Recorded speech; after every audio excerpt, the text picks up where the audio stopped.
എല്ലാവർക്കും എൻ്റെ ഏറ്റവും പുതിയ വീഡിയോ സ്വാഗതം. അപ്പോൾ ഈ ഒരു വീഡിയോയിൽ നമ്മൾ ചർച്ച ചെയ്യാൻ വേണ്ടി പോകുന്നത് OTT അല്ലെങ്കിൽ ഇൻ്റർനെറ്റ് TV ആയിട്ട് ബന്ധപ്പെട്ട കുറച്ച് കാര്യങ്ങളാണ്.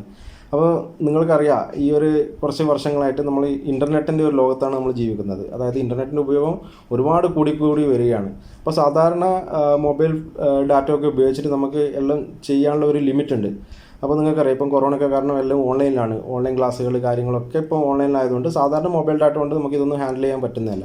അപ്പോൾ അതുകൊണ്ട് എല്ലാവരും ഈ ബ്രോഡ്ബാൻഡിലേക്ക് വീണ്ടും ഷിഫ്റ്റ് ചെയ്യുകയാണ്, അല്ലെങ്കിൽ ഫൈബർ നെറ്റ്വർക്ക് ഒപ്റ്റിക്കൽ ഫൈബറിലേക്കൊക്കെ ഷിഫ്റ്റ് ചെയ്യുകയാണ്. അപ്പോൾ ഈ ഒരു ഫൈബർ നെറ്റ്വർക്കൊക്കെ വന്നതുകൊണ്ട് അതിൻ്റെ കൂടെ തന്നെ വന്നൊരു മറ്റൊരു കൺസെപ്റ്റാണ് OTT ബോക്സ് അല്ലെങ്കിൽ TV ബോക്സുകൾ. ഇങ്ങനെ ഒരു സംഭവം കൂടെ ഇതിൻ്റെ കൂടെ വന്നിട്ടുണ്ട്. അപ്പോൾ അതിനെക്കുറിച്ചാണ് നമ്മൾ ചർച്ച ചെയ്യാൻ വേണ്ടി പോകുന്നത്. അപ്പോൾ ഈ ഒരു സമയത്ത് ഒരുപാട് ചർച്ചകൾ, ഇല്ലെങ്കിൽ ഇതിനെക്കുറിച്ച് കൂടുതൽ ആൾക്കാർ അന്വേഷിക്കാനും അതുപോലെ ഒരുപാട് ആൾക്കാർ വാങ്ങിക്കുന്ന ഒരു കേസാണ് ഇതുപോലുള്ള TV ബോക്സുകൾ. അപ്പോൾ ഇതിനെക്കുറിച്ചാണ് നമ്മൾ ഈ ഒരു വീഡിയോയിലൂടെ ചർച്ച ചെയ്യാൻ വേണ്ടി പോകുന്നത്. അപ്പോൾ നേരെ വീഡിയോയിലേക്ക് പോകാം. ആദ്യമായി നമുക്ക് OTT എന്താണെന്ന് നോക്കാം. അപ്പോൾ നിങ്ങൾ കുറച്ച് കാലമായിട്ട് കേട്ടുകൊണ്ടിരിക്കുന്ന സംഭവമാണ് സിനിമകളൊക്കെ OTT റിലീസാണ് ചെയ്യുന്നതെന്നൊക്കെ. അപ്പോൾ ഈ ഒരു പടം നമ്മൾ OTT റിലീസിനായി കാത്തിരിക്കുകയാണെന്ന് പറഞ്ഞിട്ട് നിങ്ങൾ ന്യൂസ് കാണുന്നതാണ്. അപ്പോൾ ഈ ഒരു കൊറോണ കാരണം ഇല്ലെങ്കിൽ തിയേറ്ററൊക്കെ അടച്ചിട്ടുകൊണ്ട് ഒരുപാട് പടങ്ങളാണ് ഇതിനകം OTT വഴി റിലീസ് ചെയ്തിരിക്കുന്നത്. അപ്പോൾ OTT എന്ന് പറഞ്ഞാൽ ഓവർ ദ ടോപ്പ് എന്നുള്ളതിൻ്റെ ഷോർട്ട് ഫോമാണ് OTT. അതായത് ഇതൊരു മുന്നേ പ്രചാരത്തിലുള്ള ആ ഒരു ഇൻ്റർനെറ്റ് TV കൺസെപ്റ്റ് തന്നെയാണിത്. അതായത് നമ്മൾ സാധാരണ കാണുന്ന TV പ്രോഗ്രാമുകൾ ഇല്ലെങ്കിൽ സിനിമകളൊക്കെ, അതായത് നമ്മൾ ആ ഒരു ട്രഡീഷണലായ കേബിൾ TV അല്ലെങ്കിൽ സാറ്റലൈറ്റ് ടെലിവിഷൻ ആ ഒരു കൺസെപ്റ്റിൽ നിന്ന് വിട്ടുമാറി ഈ ഒരു പ്ലാറ്റ്ഫോമുകളൊക്കെ ബൈപ്പാസ് ചെയ്തുകൊണ്ട് ഈ പറഞ്ഞ പ്രോഗ്രാംസൊക്കെ ഇൻ്റർനെറ്റ് വഴി നിങ്ങളുടെ മുമ്പിലേക്ക് എത്തിക്കാനുള്ള ഒരു മീഡിയ സർവീസാണ് OTT. അപ്പോൾ ഇപ്പം നിലവിലുള്ള ആ ഒരു ഇൻ്റർനെറ്റ് സർവീസുകളുടെ ഒക്കെ മുകളിൽ ഇല്ലെങ്കിൽ എല്ലാത്തിനും ടോപ്പിൽ പോയിക്കൊണ്ടിരിക്കുന്നതുകൊണ്ടാണ് ഇതിപ്പം OTT അല്ലെങ്കിൽ ഓവർ ദ ടോപ്പ് എന്ന് പറഞ്ഞ ആ ഒരു പേരിൽ അറിയപ്പെടുന്നത്. നെറ്റ്ഫ്ലിക്സും ആമസോൺ പ്രൈമും അതുപോലെ ഡിസ്നി ഹോട്ട്സ്റ്റാറൊക്കെ ഈ ഒരു OTT സർവീസുകൾക്ക് ഉദാഹരണങ്ങളാണ്. മുന്നേയൊക്കെ ഇത് ജസ്റ്റ് ഒരു ആൻഡ്രോയിഡ് ആപ്ലിക്കേഷൻ അല്ലെങ്കിൽ മൊബൈൽ ആപ്ലിക്കേഷൻ രൂപത്തിൽ മാത്രമായിരുന്നു കിട്ടിയിരുന്നത്. പക്ഷേ ഇപ്പോൾ സ്മാർട്ട് TVകളിലും TV ബോക്സുകളിലും ഇല്ലെങ്കിൽ OTT ഡോങ്കൾ ഇല്ലെങ്കിൽ TV സ്റ്റിക്കുകളുടെ രൂപത്തിലൊക്കെ ഈ ഒരു OTT സംഭവങ്ങളൊക്കെ ഇപ്പം വന്ന് തുടങ്ങിയിട്ടുണ്ട്. അപ്പോൾ ഈ ഒരു ഫൈബറിൻ്റെ കൂടെ കിട്ടുന്ന ആ ഒരു TV ബോക്സിനെ പറ്റിയിട്ടും ഒരുപാട് ആൾക്കാർ എപ്പോഴും ഡൗട്ട് ചോദിക്കുന്നതാണ്. അപ്പോൾ അതിൻ്റെ കാര്യങ്ങളും ഞാൻ ഇതിൻ്റെ കൂടെ തന്നെ പറഞ്ഞു പോവുകയാണ്. അതായത് നമ്മളിപ്പം ഒരു സ്മാർട്ട് TV വാങ്ങിക്കഴിഞ്ഞാൽ നമ്മൾ ജസ്റ്റ് അതിലിങ്ങനെ ആപ്ലിക്കേഷൻ രൂപത്തിലായിരിക്കും നമ്മൾ ഈ പറഞ്ഞ പ്രോഗ്രാമുകളിൽ ഇല്ലെങ്കിൽ OTT പ്ലാറ്റ്ഫോമിലൊക്കെ നമ്മൾ കാണാൻ വേണ്ടി പറ്റുന്നത്. അതായത് മൊബൈലിൽ എങ്ങനെയാണോ ആപ്ലിക്കേഷനിൽ അതേപോലെ ഓരോ ആപ്ലിക്കേഷനായിട്ടായിരിക്കും ഓരോ പ്രോഗ്രാമും അതിലുണ്ടാവുക. അത് നമ്മൾ ജസ്റ്റ് ഇൻ്റർനെറ്റുമായിട്ട് ഇല്ലെങ്കിൽ വൈഫൈ ആയിട്ട് കണക്ട് ചെയ്യുമ്പോൾ, ഇപ്പം ഉദാഹരണത്തിന് നമ്മൾ യൂട്യൂബ് കണ്ടുകയാണെങ്കിൽ വൈഫൈ കണക്ട് ചെയ്യുക, യൂട്യൂബ് ആ ഒരു ഐക്കൺ അല്ലെങ്കിൽ ആ ഒരു പ്രോഗ്രാമിൽ പോയിട്ട് അവിടെ ക്ലിക്ക് ചെയ്യുക, റിമോട്ട് വഴി തന്നെ ക്ലിക്ക് ചെയ്യുക, എന്നിട്ട് അതിനുശേഷം എന്താണ് കാണേണ്ടത് വെച്ചാൽ നമ്മൾ കാണുക. ഇതെങ്ങനെയാണ് ചെയ്യുന്നത്.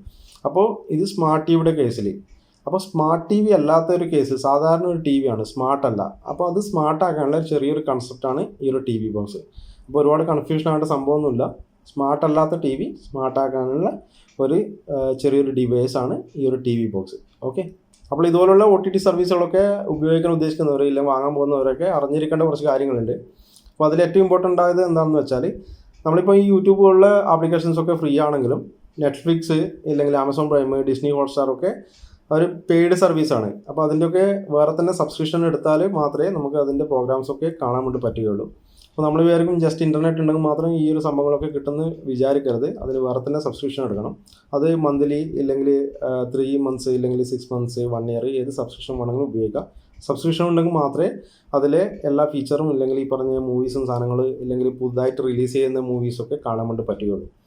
അതുമാത്രമല്ല, ഈ ഒരു സംഭവങ്ങളൊക്കെ അത്യാവശ്യം നല്ല രീതിയിൽ ഡാറ്റ കൺസ്യൂം ചെയ്യുന്നതാണ്. അപ്പോൾ നമ്മൾ ജസ്റ്റ് ഒരു മൊബൈൽ ഡാറ്റ ഉപയോഗിച്ചുകൊണ്ടെന്ന് ഇത് നമുക്ക് ഹാൻഡിൽ ചെയ്യാൻ വേണ്ടി പറ്റുന്നില്ല. അത്യാവശ്യം നല്ല ഹൈ സ്പീഡ് ആയിട്ടുള്ള അൺലിമിറ്റഡ് ഡാറ്റ ഉണ്ടെങ്കിലും മാത്രമേ ഈ ഒരു സംഭവങ്ങളൊക്കെ നമുക്ക് സ്മൂത്തായിട്ട് നമുക്ക് ചെയ്യാൻ വേണ്ടി പറ്റുകയുള്ളൂ.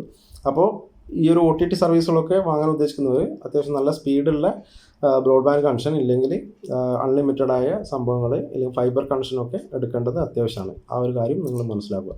പിന്നെ മറ്റൊരു കാര്യം പറയാനുള്ളത്, നമ്മളിപ്പം വാങ്ങുന്ന ഈ ഒരു ജിയോ ഫൈബർ പോലുള്ള ബ്രോഡ്ബാൻഡ് കണക്ഷൻ വാങ്ങുമ്പോൾ അതിൻ്റെ പല റീചാർജുകളോടൊപ്പം ഈ ഒരു OTT സർവീസുകൾ ഫ്രീ ആയിട്ട് കിട്ടുന്നുണ്ട്. ഉദാഹരണമായിട്ട് നമ്മളിപ്പം 999 പ്ലാനാണ് ഉപയോഗിക്കുന്നുണ്ടെങ്കിൽ അതിൻ്റെ കൂടെ തന്നെ ഒരുപാട് OTT പ്ലാറ്റ്ഫോമുകളിൽ ഫ്രീ ആയിട്ട് കിട്ടുന്നുണ്ട്.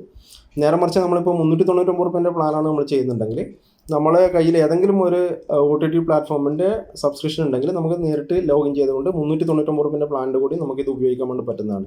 അപ്പോൾ സാധാരണ എല്ലാവരും എന്നോട് ചോദിക്കുന്ന ഒരു കാര്യമാണ് 399 രൂപേൻ്റെ റീചാർജ് ചെയ്ത് കഴിഞ്ഞാൽ എത്ര ചാനൽ കിട്ടുന്നത്. അപ്പോൾ നിങ്ങൾ മനസ്സിലാക്കേണ്ട ഒരു കാര്യം എന്ന് വെച്ചാൽ ഇതൊരു ചാനൽ കൺസെപ്റ്റേ അല്ല. 399 രൂപേൻ്റെ റീചാർജ് ചെയ്താൽ ഒരു ചാനലും കിട്ടില്ല. നിങ്ങൾക്ക് ജസ്റ്റ് യൂട്യൂബ് വേണമെങ്കിൽ നിങ്ങൾക്ക് കാണാൻ വേണ്ടി പറ്റുന്നതാണ്. നമ്മൾ ചാനൽ കിട്ടുന്നുണ്ടെങ്കിൽ നമ്മൾ വേറെ തന്നെ സബ്സ്ക്രിപ്ഷൻ എടുക്കണം, ഇല്ലെങ്കിൽ എന്താ പറയുക കൂടിയ പാക്കുകൾ എടുക്കേണ്ടി വരും. ഇത് വെച്ചാൽ നമ്മളിപ്പോൾ സൂര്യ ടി വി അല്ലെങ്കിൽ സൺ ടി വി ഒക്കെ സൺ നെക്സ്റ്റിൻ്റെ അണ്ടറിൽ വരുന്നതാണ്. ഇതുപോലെ സ്റ്റാർ മൂവീസ് ഇല്ലെങ്കിൽ സ്റ്റാർ സ്പോർട്സ് ഇല്ലെങ്കിൽ ഏഷ്യാനെറ്റ് ഒക്കെ സ്റ്റാർ നെറ്റ്വർക്കിൻ്റെ അല്ലെങ്കിൽ ഹോട്ട്സ്റ്റാറിൻ്റെ അണ്ടറിൽ വരുന്നത്. അതുപോലെ സോണിയുടെ ചാനലുകളൊക്കെ സോണി ലൈവിൽ വരുന്നതാണ്. അപ്പോൾ ഇതൊരു പാക്കേജ് ഇല്ലെങ്കിൽ ഒരു OTT പ്ലാറ്റ്ഫോം ഇല്ലെങ്കിൽ OTT സർവീസായിട്ട് വരുന്നതാണ്. അപ്പോൾ സാധാരണ കേബിൾ ടി വിയിലൊക്കെ കാണുന്ന പോലെ ഒരു ചാനൽ കൺസെപ്റ്റേ അല്ല സത്യം പറഞ്ഞാൽ. അപ്പോൾ ഈ ഒരു സത്യം നിങ്ങൾ ആദ്യം മനസ്സിലാക്കുക. ഓക്കെ, അപ്പോൾ നിങ്ങൾ ഇത് സബ്സ്ക്രിപ്ഷൻ എടുക്കേണ്ട കാര്യം ഉറപ്പാണ്, അത് നിങ്ങൾ എന്തായാലും മനസ്സിൽ വെക്കുക. ഓക്കെ, പിന്നെ ഇതിനോടൊപ്പം പറയേണ്ട മറ്റൊരു കാര്യം എയർടെലിൻ്റെ എക്സ്ട്രീം ബോക്സിനെ പറ്റിയിട്ടാണ്. അത് സത്യം പറഞ്ഞാൽ ഈ ഒരു ഇൻ്റർനെറ്റുമായിട്ടൊന്നും യാതൊരു ബന്ധമില്ലാത്തൊരു സംഭവമാണ്. അത് എൻ്റെ ഡിഫറെൻ്റ് ആയൊരു സംഭവമാണ്. ഓക്കെ, അത് നിങ്ങൾ പ്രത്യേകം മനസ്സിലാവുക. അത് വെച്ചാൽ നമ്മൾ സാധാരണ DTH അല്ലെങ്കിൽ ഒരു സെറ്റ് ടോപ്പ് ബോക്സ്, അതിൻ്റെ കൂടെ ഒരു ആൻഡ്രോയിഡ് സിസ്റ്റം വന്നു എന്നേ ഉള്ളൂ, ഒരു ഹൈബ്രിഡ് ടൈപ്പ് ബോക്സ്, അത്രയേ ഉള്ളൂ. പിന്നെ അതിൻ്റെ വേറൊരു പ്രശ്നം എന്ന് വെച്ചാൽ നമ്മളിപ്പം ഫ്രീ ആയിട്ടുള്ള യൂട്യൂബ് കാണണമെങ്കിൽ പോലും നമ്മൾ ആ ഡിഷിൻ്റെ റീചാർജ് അല്ലെങ്കിൽ ഡിഷ് TVൻ്റെ മിനിമം റീചാർജ് നമ്മൾ ചെയ്തിരിക്കണം, എന്നാൽ മാത്രമേ ഫ്രീ ആയിട്ടുള്ള യൂട്യൂബ് പോലും അതിൽ കാണാൻ വേണ്ടി പറ്റുള്ളൂ. അപ്പോൾ അങ്ങനെയുള്ള ചില പ്രശ്നങ്ങളൊക്കെ ഉണ്ട്. അപ്പോൾ അതൊക്കെ ആ ഒരു ജിയോ വേഴ്സസ് എയർടെൽ എന്നുള്ള ഒരു വീഡിയോ ചെയ്തിട്ടുണ്ട്. അപ്പോൾ അതിൽ വളരെ ഡീറ്റെയിൽ ആയിട്ട് ഈ ഒരു കാര്യങ്ങളൊക്കെ ഞാൻ പറഞ്ഞിട്ടുണ്ട്. അപ്പോൾ ഇതൊക്കെയാണ് നിങ്ങളിതൊക്കെ ഈ OTT ഒക്കെ വാങ്ങുമ്പോൾ ശ്രദ്ധിക്കേണ്ട കുറേ കാര്യങ്ങൾ. പിന്നെ ഞാൻ മുന്നേ പറഞ്ഞതാണ്, ഇതൊക്കെ ഒരു ആപ്ലിക്കേഷൻ ബേസ്ഡ് ആയിട്ടുള്ള സംഭവമാണ്. ഒരു ആപ്ലിക്കേഷൻ മോഡിലാണ് ഇതിൻ്റെ വർക്കിംഗ് ഒക്കെ. അല്ലാണ്ട് നിങ്ങൾ സാധാരണ TV ചാനലൊക്കെ അല്ലെങ്കിൽ കേബിൾ TV ഒക്കെ ഓപ്പറേറ്റ് ചെയ്യുന്ന പോലെ അധികം സ്മൂത്തായിട്ടൊന്നും നിങ്ങൾക്ക് ഇതൊന്നും ഓപ്പറേറ്റ് ചെയ്യാൻ വേണ്ടി പറ്റുന്നതല്ല. ഓക്കെ, പിന്നെ ഇപ്പം വന്ന ആ ഒരു അപ്ഗ്രേഡഡ് വേർഷനിൽ കുറച്ച് മാറ്റങ്ങളൊക്കെ വരുത്തിയിട്ടുണ്ടെങ്കിലും എനിക്ക് അത്രത്തോളം ഒരു സ്മൂത്തായിട്ടൊന്നും ഫീൽ ചെയ്തില്ല. അപ്പോൾ ആ കാര്യങ്ങളും ഞാനിതിൽ പറയുകയാണ്. ഓക്കെ, അപ്പോൾ ഇത്രയുമാണ് ഈ ഒരു വീഡിയോയിൽ പറയാനുള്ളത്. അപ്പോൾ OTTയെ പറ്റിയും അല്ലെങ്കിൽ TV ബോക്സുകളെ പറ്റിയിട്ടൊക്കെ നല്ലൊരു ഐഡിയ കിട്ടിക്കാണെന്ന് വിചാരിക്കുന്നു. അപ്പോൾ വീഡിയോ ഇഷ്ടമായ നിങ്ങൾ പരമാവധി ആളിലേക്ക് ഈ ഒരു വീഡിയോ ഷെയർ ചെയ്യുക. അപ്പോൾ നിങ്ങൾ എൻ്റെ വീഡിയോ ആദ്യമായിട്ടാണ് കാണുന്നതെങ്കിൽ ചാനൽ ദയവായി സബ്സ്ക്രൈബ് ചെയ്യുക. അതുപോലെ കൂടെയുള്ള ബെല്ലൈക്കൻ കൂടെ എനേബിൾ ചെയ്ത് വെച്ച് ആ ഒരു നോട്ടിഫിക്കേഷൻ ഓളൊന്ന് ക്ലിക്ക് ചെയ്ത് നോക്കുക. എന്നാൽ മാത്രമേ ഞാനെപ്പോഴും പുതിയ വീഡിയോകൾ അപ്ലോഡ് ചെയ്യുമ്പോൾ അതിൻ്റെ നോട്ടിഫിക്കേഷൻ നിങ്ങൾക്ക് സമയാസമയം വരികയുള്ളൂ. അപ്പോൾ മറ്റൊരു ഇൻട്രസ്റ്റിംഗ് ടോപ്പിക്കുമായി അടുത്തൊരു വീഡിയോയിൽ കാണുന്നവരെ എല്ലാവർക്കും നന്ദി, നമസ്കാരം.